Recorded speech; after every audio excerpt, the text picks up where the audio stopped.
How can you identify and live out your core values as a leader? Well, what leadership traits are important as you influence the culture in your organization? Well, today on the Flourishing Culture Leadership Podcast, we'll focus on essential leadership qualities.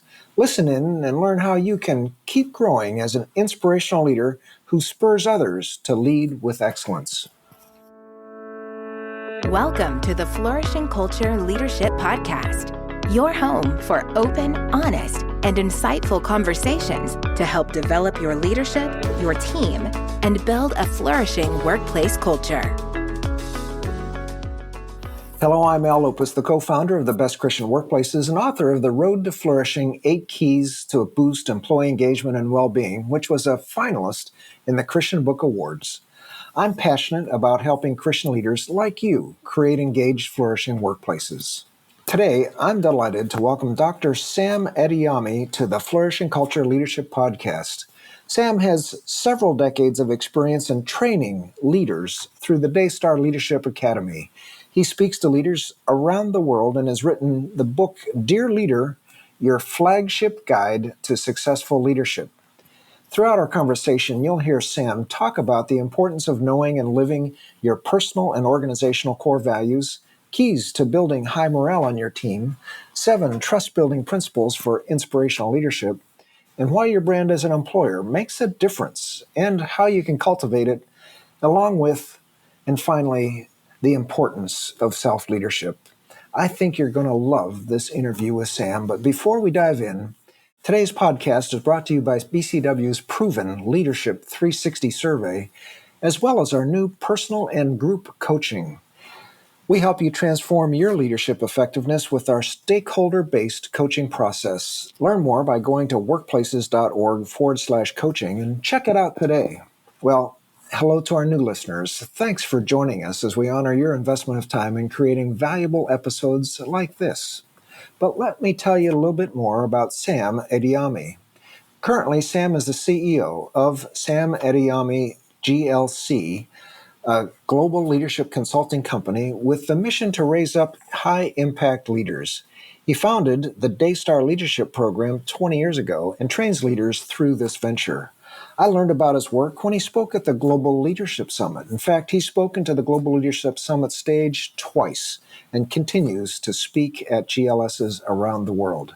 Sam holds a master's degree in leadership studies from the University of Exeter and a doctorate in strategic leadership from Regent University. He's the author of Dear Leader, Your Flagship Guide to Successful Leadership. So here's my conversation with Dr. Sam Adeyemi. Sam, it's great to have you on the podcast today. Thank you so much for having me on the podcast, Al. Well, let's start. Sam, I'm really thrilled to introduce you to our audience, but let's start off with your own story of growing as a leader. In your book, Dear Leader, you mentioned that you grew up as a young person in Nigeria, and you felt that you would need to leave Nigeria to be successful and have an impact. But in that process, you're blaming your environment for your lack of success. So share with us a story about your own personal development, a little bit of your background, and how did you change your mindset and take intentional steps towards a different approach towards growth? Thank you so much, Al. So, yes, I grew up in a loving family. My dad was a civil servant, worked for the government. We were fairly okay. Then he went into business as a builder. He owned a construction company. And that influenced my choosing to study engineering in school, civil engineering. And the plan, of course, was to work in his business. The only problem was by the time I was done in college, the business was no more because the country was going through a difficult time. So our family went through a very difficult time. And I was also trying to get a job. I couldn't get a job. 6 months, 1 year, 18 months. And honestly, that was really scary and frustrating for me. The future looked bleak. Then I began to explore opportunities to leave Nigeria. And the challenge, of course, was that it didn't work out. One fantastic opportunity showed up, and at the last minute, everything just fell apart. And then I began to wonder, is there any way, any sure way, really to be sure one can be successful? My way out was books, interestingly. It was books. I read Tough Times Never Last, but Tough People Do by Robert Schuller.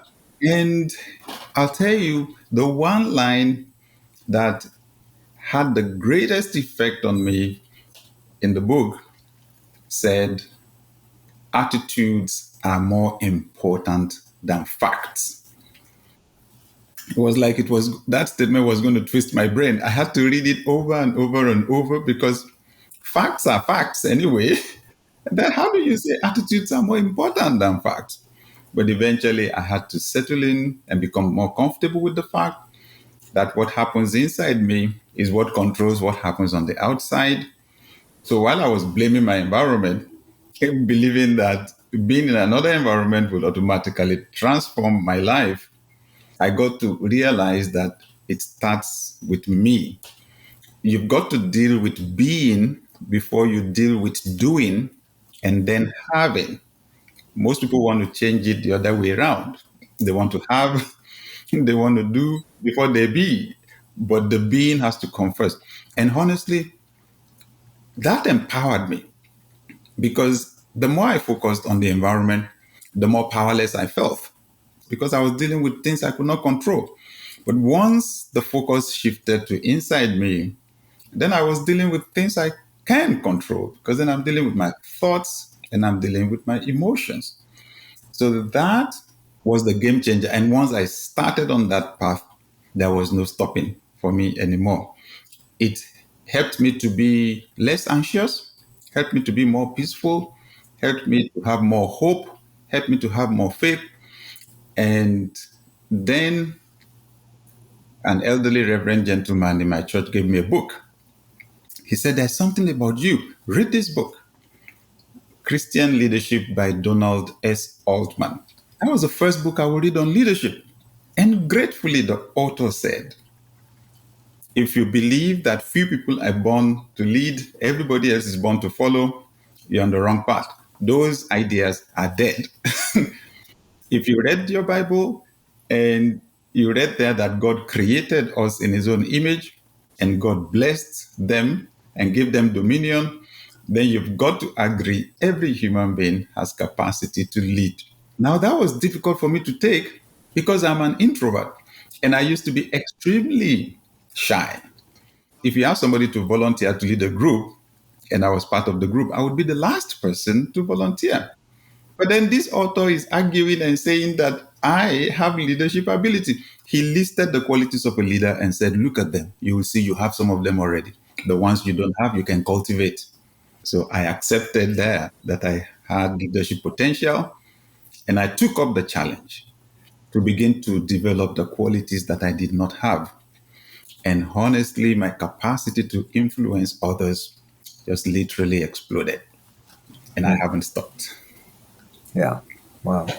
That's a great story, Sam. I love that. So you had a pastor, you had a mentor that saw something in you and encouraged you. And I think that's something for all of our listeners to think about. Who is that person around you that has a gift, the capability, and how can you encourage them? Yes, every human has the capacity to lead.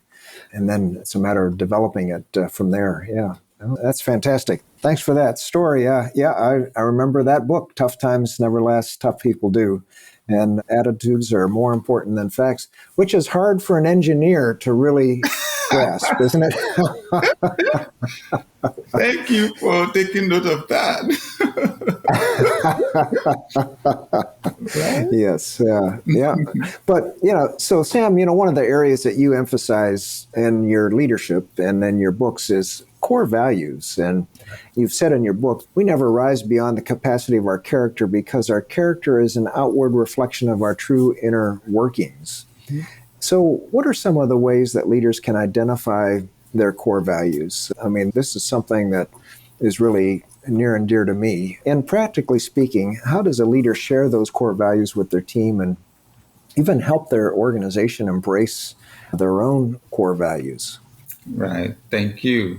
Well, I happen to share your passion for organizational culture and values, right? And so in my journey, what I did was I Googled words that describe values. And that is what I encourage leaders to do today, right? Just go online and type in words that describe values. So I saw 25 words somewhere. I saw 50 words somewhere. I saw 100 words somewhere. So I went for the 100 words and I went through and wrote out the ones that actually matter to me. So that's what I encourage leaders to do. Just write out as many as possible, then come back and drill them down to 10, right? Just look for the words that look similar, and pick the one that best represents what's important to you and keep reducing the number till you get 10. So the values of leaders need to align with the values of the organizations. So now, if you are, say, a founder, one of the major things you need to do in your organization is to lead your team to define the core values of the organization. And that requires some discussions, within the team, looking at the vision of the organization, who we're going to become in the future, what kind of behavior, or behaviors would get us there. Then we can define our core values if that vision will be fulfilled. When it comes to communicating values, the starting point is training. It's the equivalent of it at the national level would be education, right? So the basic principle, it's in Proverbs 4:20-22. My son, attend to my words, incline your ears to my sayings. Do not let them depart from your eyes. Keep them in the midst of your heart.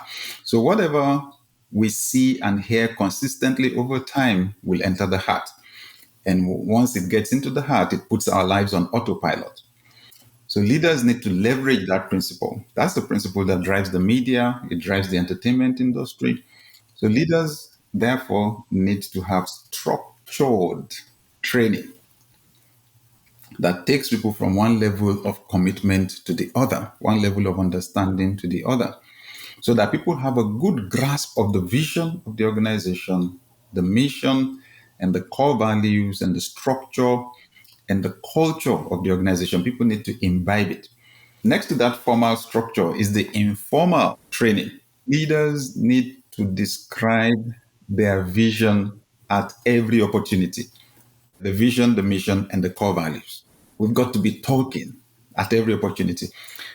In our church, I've gotten it down to actually saying something about the vision every single time I preach.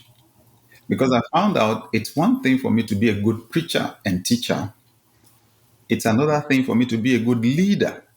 So I want to do both preaching and leading at the same time because tens of thousands of people listen to me every week.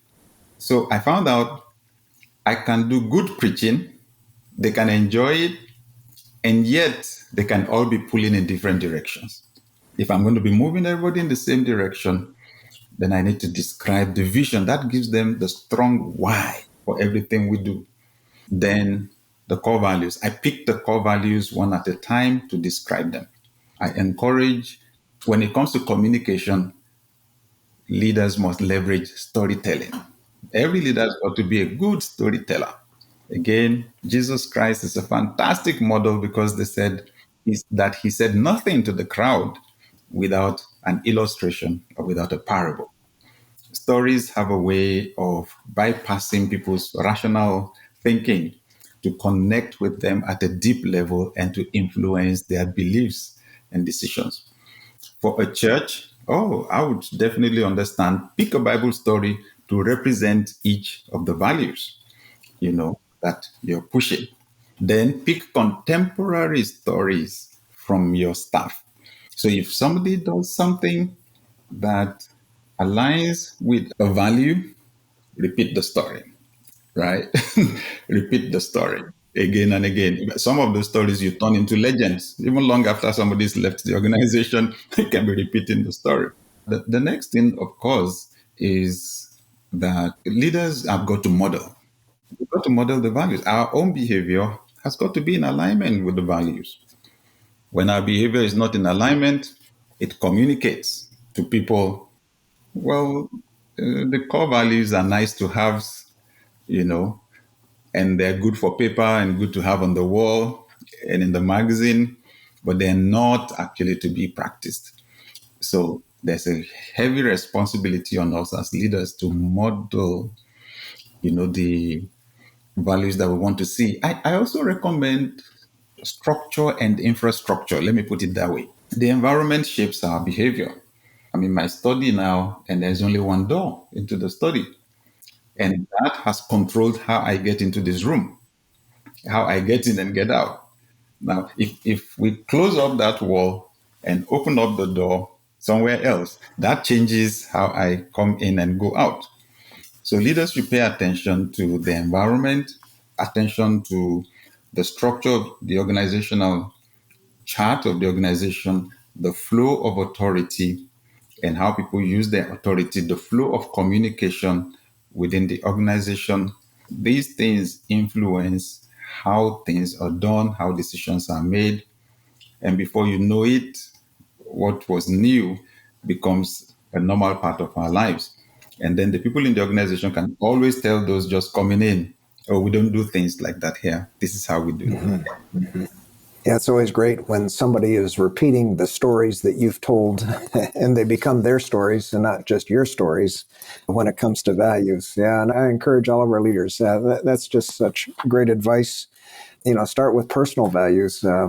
In our family, we developed a family value statement, and the values spell our last name. So Wow. you might have a little more trouble with your last name than mine, but but that was a start. But yeah, so Fantastic. and then at Best Christian Workplaces, we actually at an offsite we had a series of values, but then our team changed and it grew, and we decided, well, let's revisit what are our values, And we put a lot of stickies on the wall, and we boiled it down, and we ended up with 5 of our own organizational values that we talk about on a regular basis. But your point is a really good one, having a story around the values and how it applies. That really is good advice for all of us. Yeah, I love it. And then the structure and infrastructure, like the door to your office, that is a very compelling picture and how it controls the environment. And what we talk about controls the environment. It gives us a structure for our culture, no question. Yeah, great stuff, Sam. Thanks. So now let's go beyond core values. Here at the Best Christian Workplaces, we help organizations build healthy workplace cultures and engaged employees. And I like you use the phrase morale in the workplace, which is very similar to what we talk about in terms of a flourishing culture. And so morale is something you use to communicate the idea. Give us some examples of how a leader or a leadership team can build an atmosphere of high morale in the workplace. What are the traits and practices of a leader who builds high morale? Well, I guess the starting point is that the leader has got to be enthusiastic uh, and excited about the vision of the organization, right?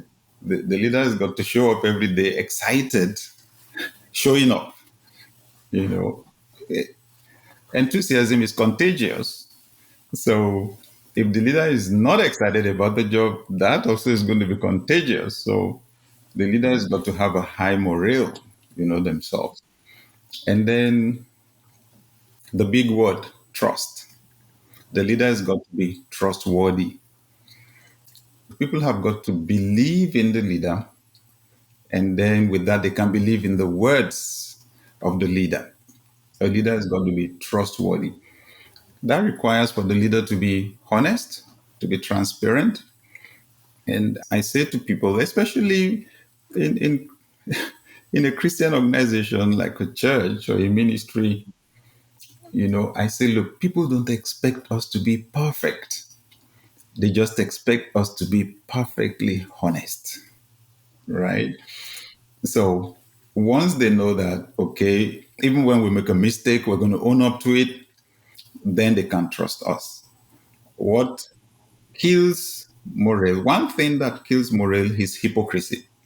Once people begin to believe that the leader is being hypocritical, it just erodes the credibility of the leader with the team. to build a high morale, we need to communicate clearly, right? There's got to be clarity. That requires using simple words that people can, understand, and ensuring that we have successfully transferred the ideas in our minds into people's minds. And that requires getting feedback, because sometimes you'll be surprised when you communicate and it goes through people's filters.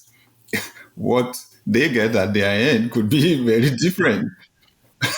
So we've got to communicate, and we've got to be authentic, and we've got to radiate a positive attitude. Now, this positive attitude thing is a big deal, because in recent times I've been asking people, is your cup half full or half empty? Especially with all the disruptions going on in our world, it's like the cup is getting emptier.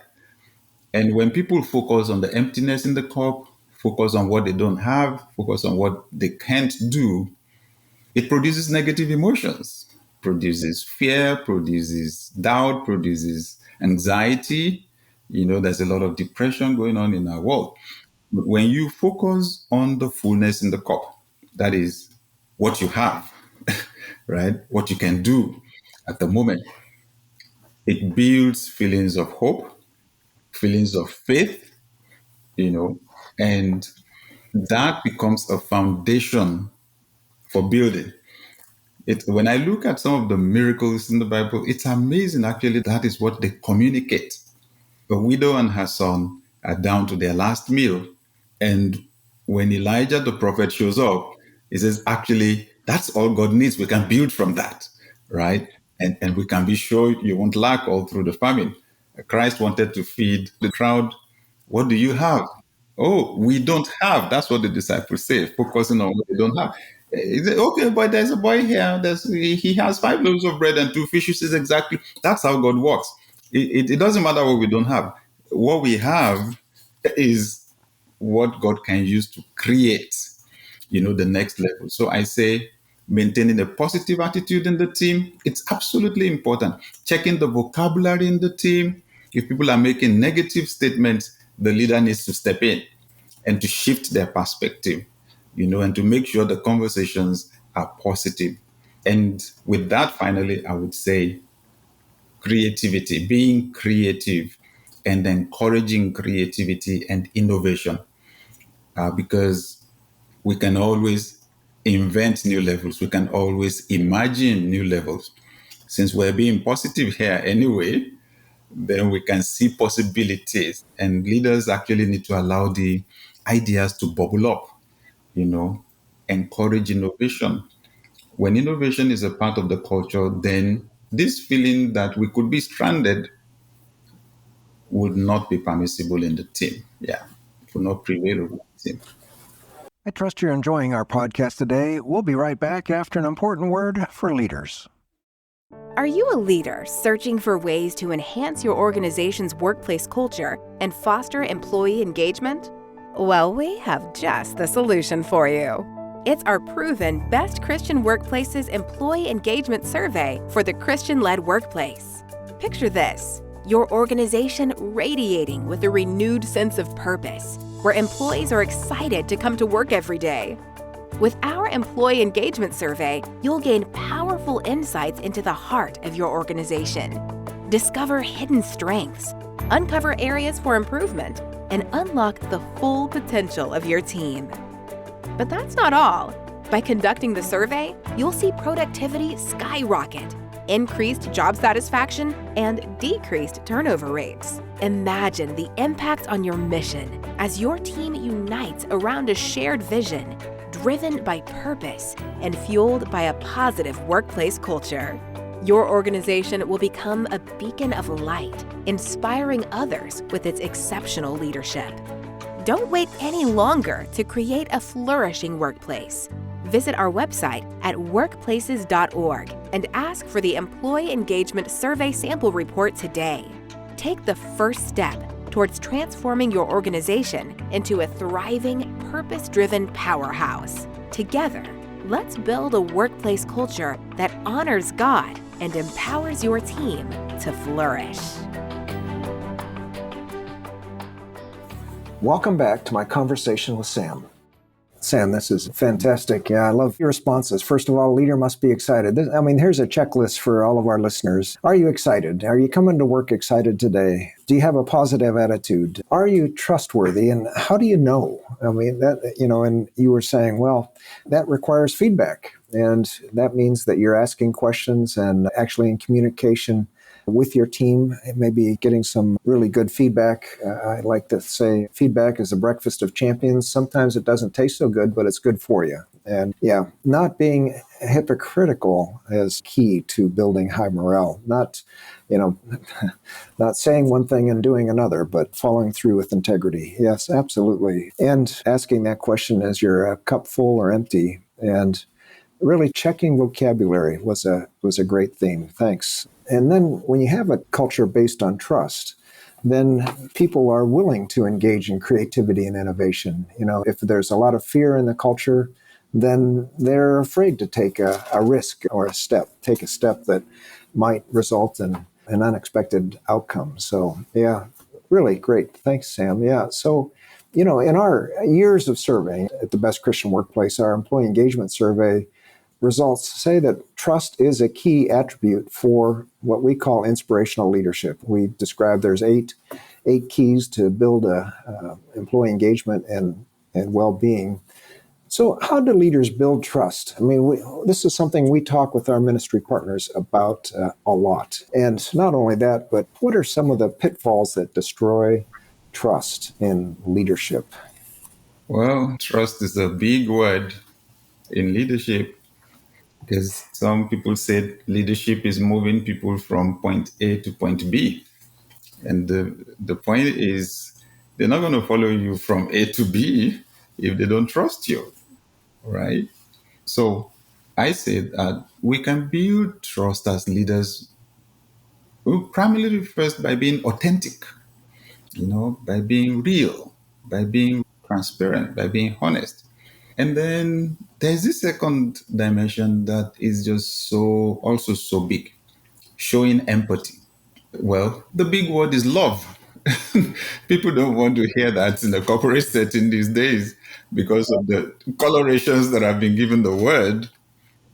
But that's the big word. A leader has got to love people. Leadership is about people, and people have emotions. So everybody responds to love. We need to care genuinely about the people that we lead. I said to our managers in our church, I said, you know what? If someone uncharacteristically comes very late to work and you feel like you have the right to explode in anger, I say just hold your anger, ask them first why they came late, and then get angry deliberately if you need to, if the excuse is flimsy. Yeah, because if it's not in the person's character, honestly, you would be making a huge withdrawal on your emotional bank account with them if they have a loved one that is sick or they're grieving, they just lost someone close to them and all that, right? Don't give the idea that the task is more important than humans to you. I say to leaders, if you occupy a leadership position, you find out you don't have love, take a break, okay? Take an excuse and take a break. Go find love, then come back. Because I don't see how somebody is going to be successful when you don't genuinely care about people. I encourage that to build trust, we've got to show good character. We've got to be disciplined. Also, we need to demonstrate courage because, okay, so sometimes as a leader, I know how to get from A to B. Sometimes I actually don't. I've not been to B myself sometimes. And I've got to be positive. I've got to take the team and jump and figure out how on the way. Sometimes making some decisions, just making the decision requires courage, right? Because it's what you're saying we're going to do. The goal you're setting right now is big, hairy, and audacious, right? And that requires courage. But honestly, leaders have got to demonstrate courage with almost always, I should say, we figure out a ways. Something turns out right. Things work out right. And that's how people develop trust in our leadership. In the event that it doesn't work out, it also takes courage to admit, sorry, I made a mistake there. It was the wrong call. And yeah, and I would just add modeling. Modeling high morale also builds trust. And we spoke about that earlier on. So, talking about the pitfalls to avoid hypocrisy, which we mentioned earlier on, just making sure that we're not breaking the rules ourselves. And then putting tasks and results before people, we should avoid that. I think that coming out of COVID, we had the great resignation because COVID made people to evaluate their values in life because everybody was just fighting to stay alive at some point, especially the earlier part. And then the actions of leaders said a lot to the people that we lead. That was where some people realized, okay, so they value money more than they value my life here. Oh, so they value power more than if they value my life here. It was not surprising to see many people, political leaders in government lose elections. It was because people's value systems, were changing.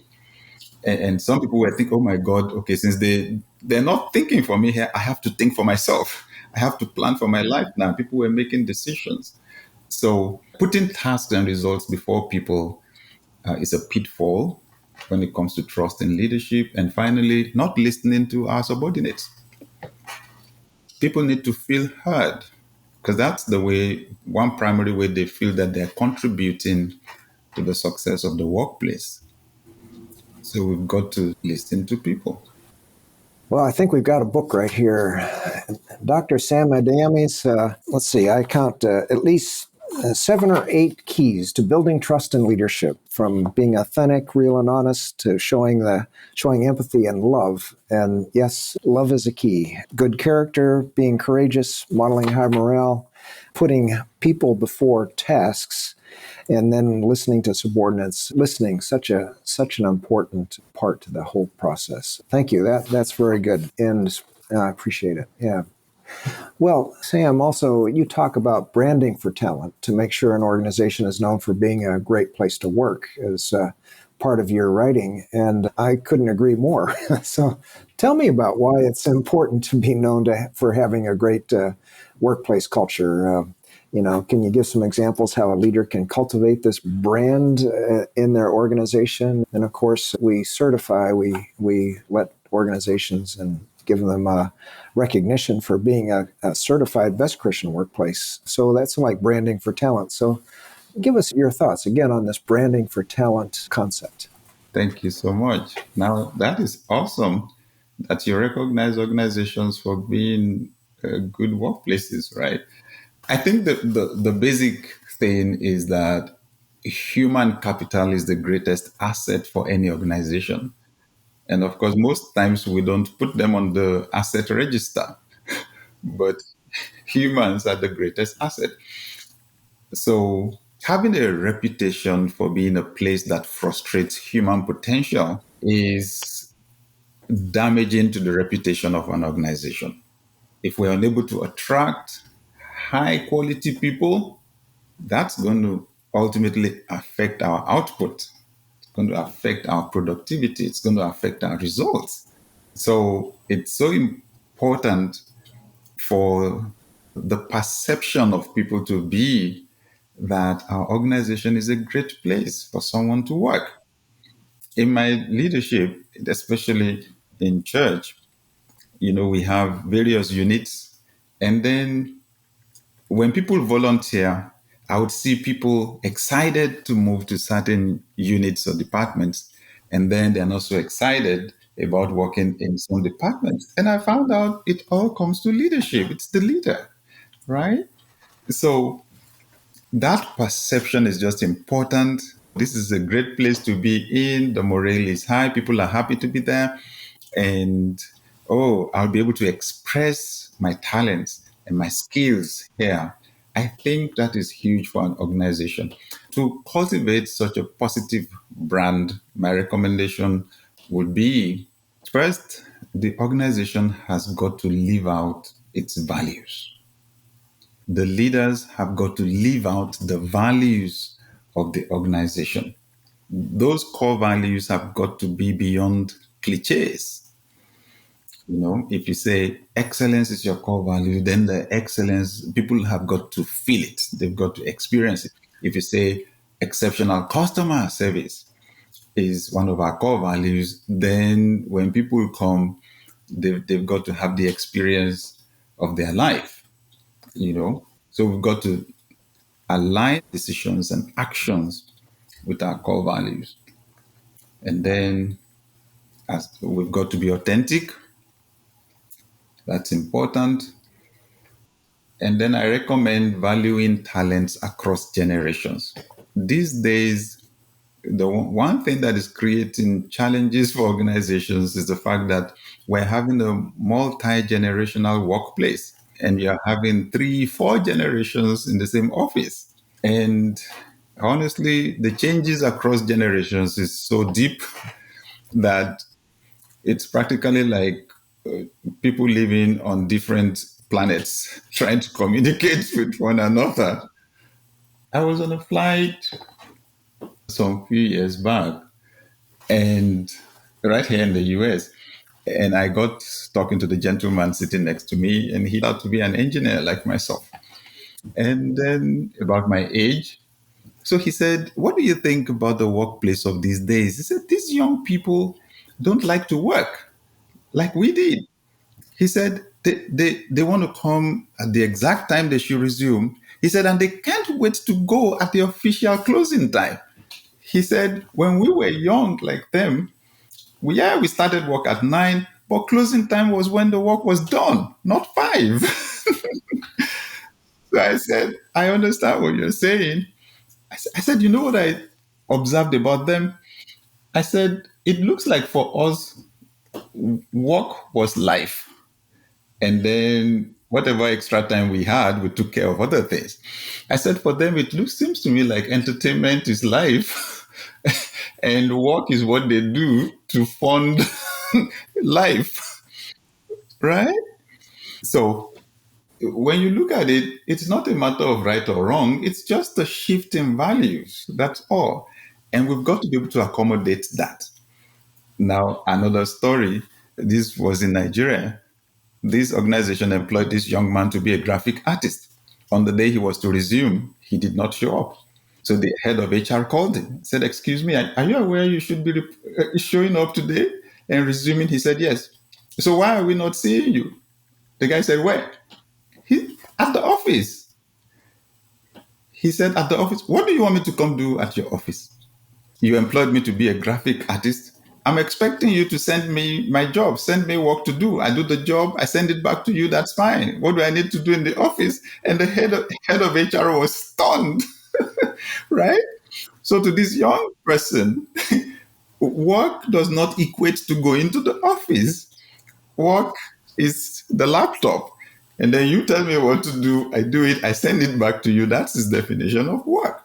So there is that need for us to be able to communicate across generations like that, understand and value people and talents, and value the differences across generations.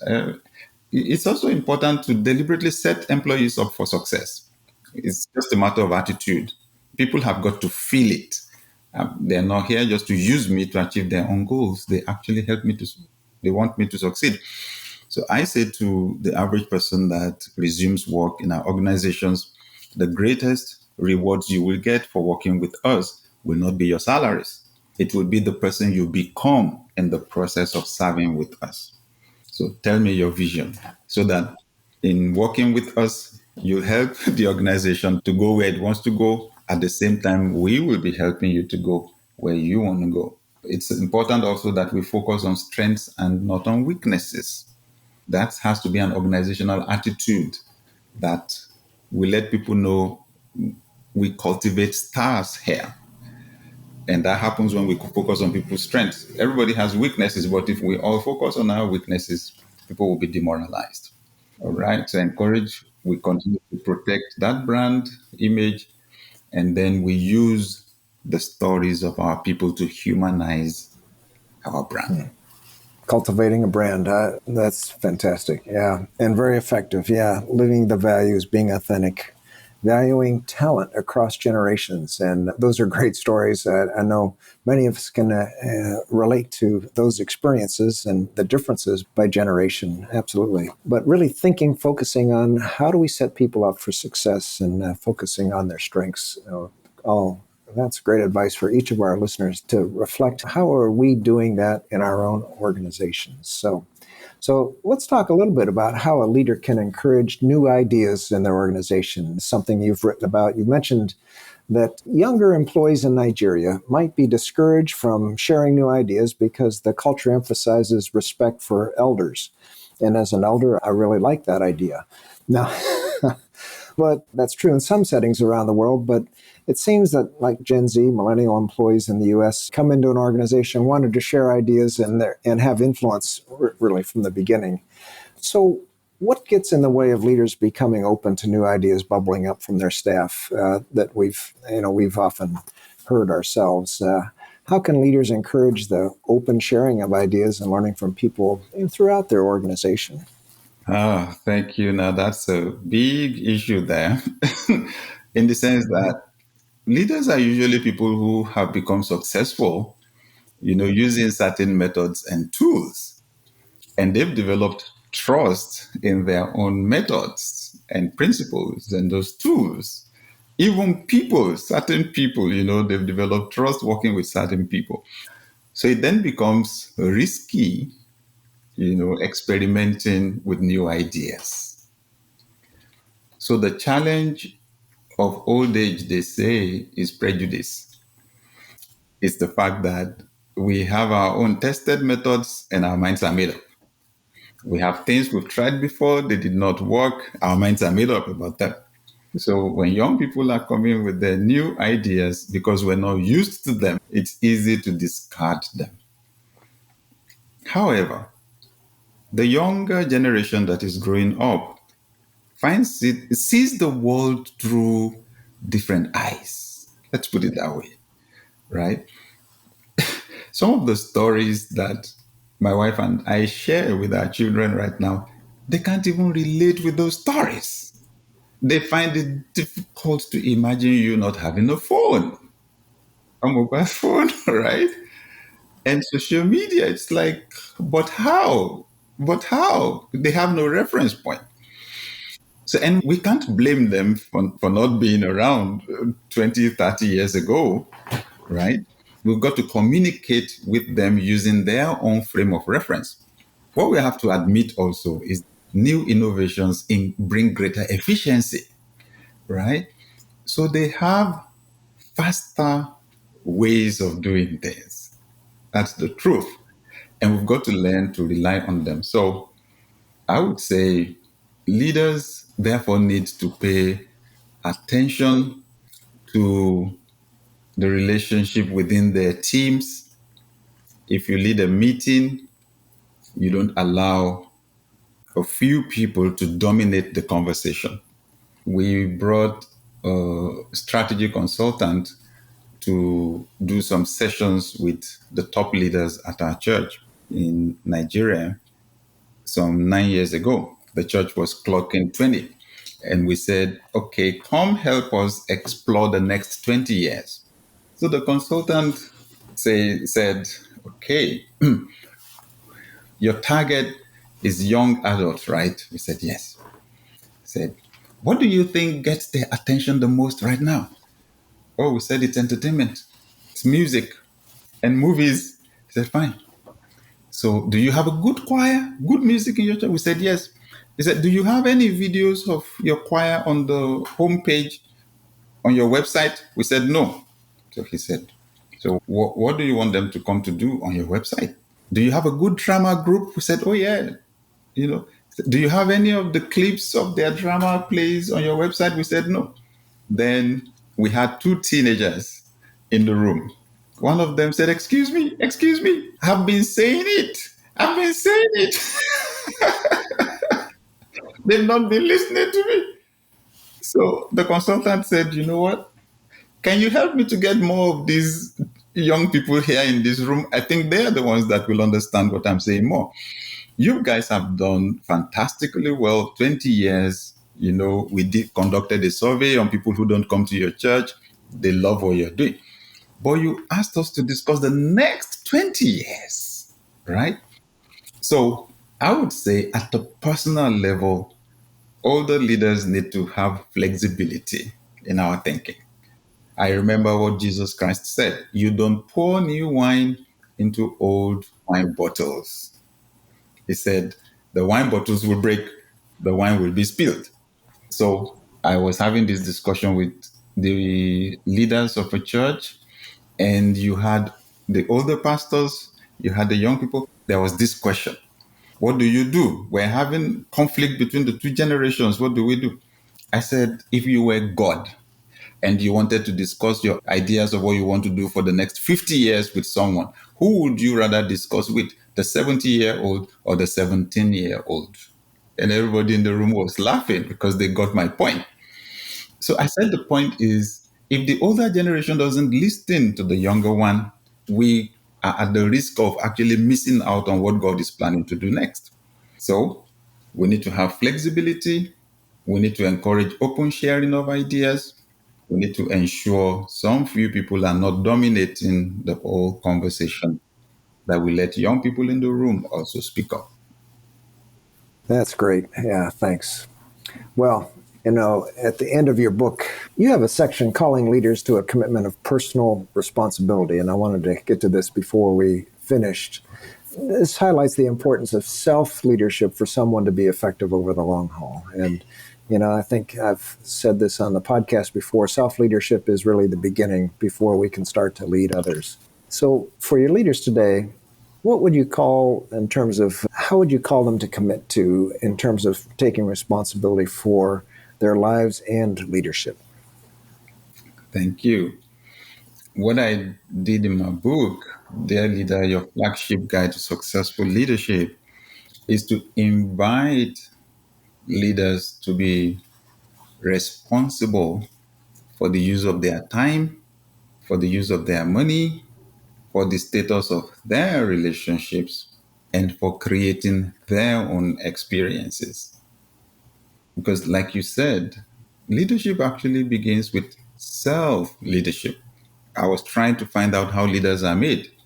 And I came to the conclusion leaders are made when people confront extraordinary challenges.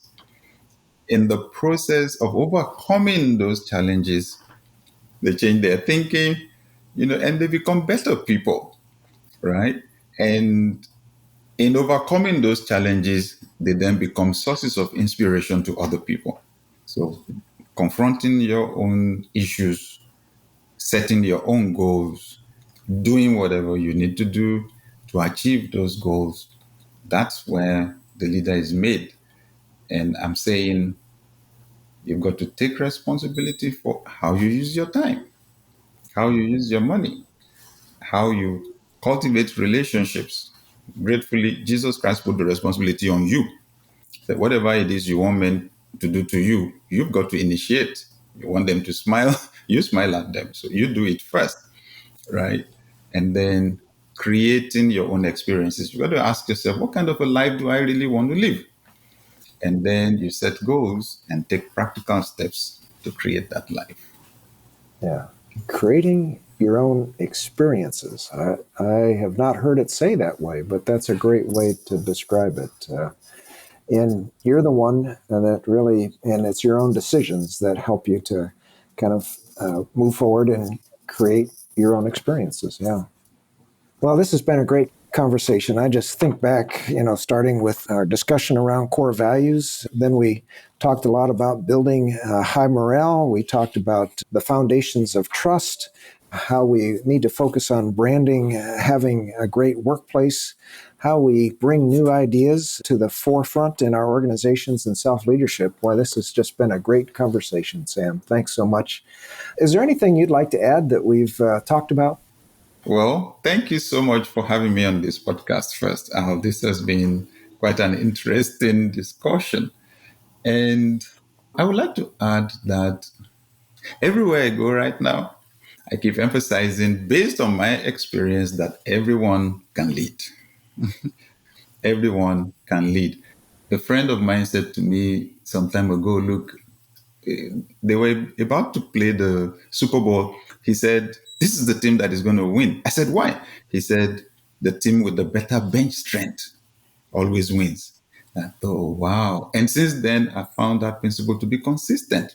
So while we're expecting the one Superman at the top to create the success for everybody, at the end of the day, everybody's got to pull their own weight. So it's the average leadership quotient in the team actually that determines how we win. So everyone is to pull their weight. Everyone can lead. Leadership is a set of character traits and skills, and we all can cultivate them. And I want to throw the challenge out to our listeners that the world's greatest need right now is great leadership, because the world is going through a lot of disruption at the moment. Yep.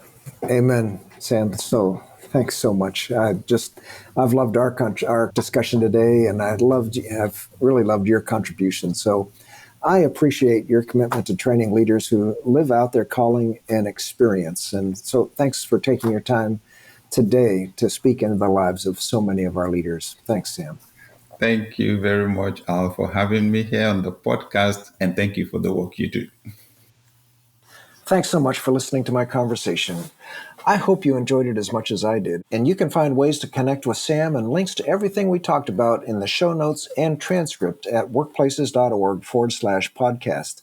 And if you have any questions for me about our podcast or any questions on flourishing workplace cultures, email me, al@workplaces.org.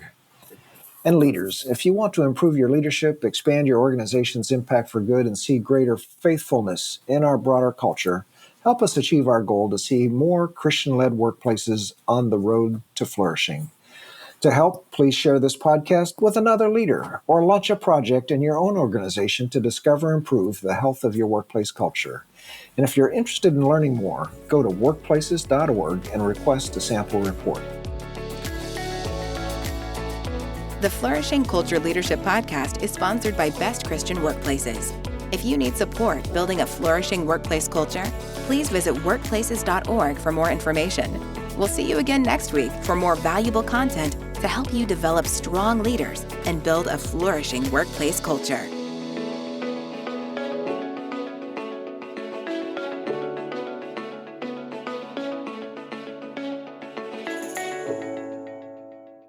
Next week, you're going to really love my conversation with John Pearson, sharing best practices on board governance with his book, Lessons from the Nonprofit Boardroom. John has lots of experience with board and board governance work, and you're going to learn a lot from our comprehensive discussion.